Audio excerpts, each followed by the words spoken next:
was the night of the burn in 2004, and I had lost everyone that I loved. It happens. You're out there, and everybody you love is right there, and then boom, in an instant, they're just sucked into sort of the maw that is Burning Man, like 35,000 people. And I was alone, and I was feeling kind of grumpy about it. And so I stopped to watch some fire spinners, and another guy in the crowd, a complete stranger, looked up at me, and the look on his face was one of just astonishment, and he walked up to me, and he said, you were spinning fire in Times Square 2 weeks ago in the pouring rain, and you were crying. And I was. I mean, I was crying. On the surface level, I was crying over the loss of a boy. I had fallen deeply in love with this man who lived in Texas, who I'd never met. And he had decided to date, instead of me, a woman in Texas who he presumably had met, and I was very brokenhearted and feeling the loss deeply. But I was probably feeling the loss a little more deeply than I should have, because of another much bigger loss I'd suffered recently, which was the loss of my mother, who had died about a year before. So when my friends called and said, do you want to come spin fire with me? I said, sure, because this might sound crazy if you don't play with fire on a regular basis, but spinning fire can be very zen-like, very meditative, and it can help. So I said, okay, so I went out, and just as I lit my poi, we call them, up and started spinning, the bottom just opened up at the sky and dumped water, started pouring down, and because we spin with oil, my poi didn't go out right away. And so I just kept spinning, and maybe because I felt sort of invisible because of the rain, but I started to cry just a little bit, and I thought nobody would notice, but this complete stranger had. But there wasn't a lot of time for tears, because I had to get ready to go for Burning Man. I was leaving in a week. And so a week later, I'm out in the middle of the desert, and I'm camping with people I don't know that well, and we're building the camp, and it's hot, and I'm still very upset about everything that's going on in my life. And most people who go to Burning Man at some point over the course of the week, in my experience, will have a complete and utter meltdown, at least once. I usually, Thursday is a popular day for it.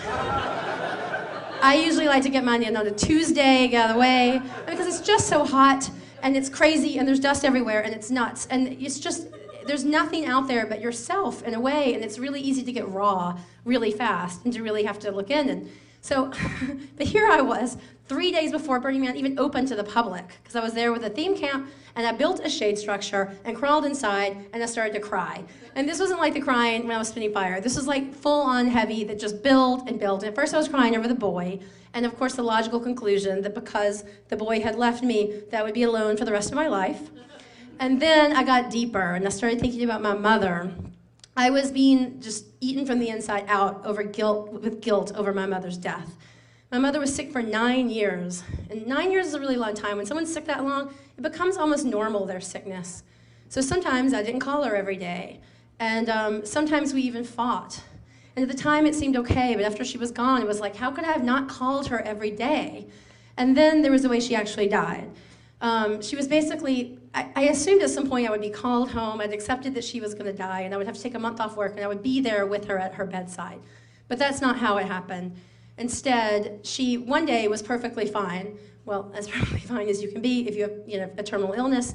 She was basically fine, and then the next day, she was gone, and I got the call that she was in a coma, and by the time my flight landed 3 hours later, she was gone. So there would be no goodbyes. And when someone dies, well, at least when my mother died, everybody said the same thing. Oh, you'll always feel like she's with you. She'll be right there with you. All that. But I did not feel that way, and it was just so annoying to hear it. I felt like she was so absent from me. And my mother was one of these people who loved everybody. She just exuded light and love, and that absence was profound. And I knew that it was because she had gone somewhere far, far away and realized that she didn't need to be putting up with the likes of me, a daughter who wasn't even at her bedside when she died. And the loss of her was crushing me. I knew that she was gone from me forever, and I would never get her back. And it was because I was exactly what I deserved. Now, the thing about me is that I can never be that upset for that long. I have an almost annoying capacity to talk myself out of messes. And so after a few hours of crying, I started to kind of get on my own nerves. And I was trying to figure out how to get over it, because I really just wanted to go home, but I thought, no, I'm at Burning Man. And so what I decided was this. I decided that for 1 week only, I was going to live in the present. That wherever I was, there I'd be. And that I'd make plans. If they got broken, I wouldn't worry about it, because whatever happened instead would be better and would be what I was supposed to do. And worst case, it would just get me through the days. And best case, because I really do believe in the magic of Burning Man and the gifts it can give you, best case, maybe I would receive some wisdom from the playa. So instantly, everything turns around. And the next day, while waiting in line for the porta potties, I just spontaneously started making out with this really hot guy who was in line behind me. It's great. And then the next night, while spinning fire in front of 200 people, I just, in a sort of a moment of feeling it, dropped to my knees, did a full bat bend, and did a fire wheel over my head. This is the kind of rock star move you practice for years. I could not do it unlit. I never even practiced it unlit. But I was just filled with the spirit or something, and I dropped and I did it. And I've always been able to do it since. Thank you. And then a few days after that, I had the only case of ESP I've ever had.